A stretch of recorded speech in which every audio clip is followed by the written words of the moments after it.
Hi అందరికీ నమస్కారం. ఈ సంక్రాంతికి టాలీవుడ్ ప్రేక్షకులకు అసలైన పండుగ వచ్చింది. విడుదలైన దాదాపు అన్ని సినిమాలు బ్లాక్ బస్టర్ విజయాలు సాధించాయి.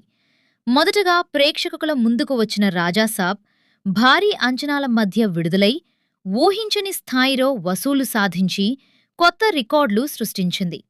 ఆ తరువాత విడుదలైన మన శంకర వరప్రసాద్ సినిమా అనిల్ రావిపూడి దర్శకత్వంలో కామెడీ పంచ్ డైలాగ్స్తో చిరంజీవి గారికి మంచి కంబ్యాక్గా నిలిచింది. తరువాత భక్తమాషీలకు విజ్ఞప్తి పేరుతో రవితేజ నటించిన చిత్రం కిషోర్ తిరుమల దర్శకత్వంలో కామెడీతో పాటు సాటు సెంటిమెంట్ కరదలిపి ప్రేక్షకులను ఆకట్టుకుంది. ఈ సినిమా కూడా బ్లాక్ బస్టర్గా నిలిచింది.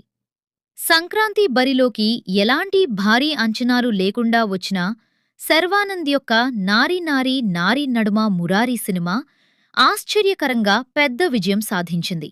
దీంతో శర్వానంద్ సంక్రాంతి సక్సెస్ ట్రాక్ రికార్డును కొనసాగించాడు. ఆ తర్వాత అనగనగా ఒక రాజు సినిమాతో నవీన్ పోలిశెట్టి ప్రేక్షకుల ముందుకు వచ్చాడు. మంచి కామెడీ, బలమైన కంటెంట్తో ఈ సినిమా కూడా బ్లాక్ బస్టర్గా నిలిచింది.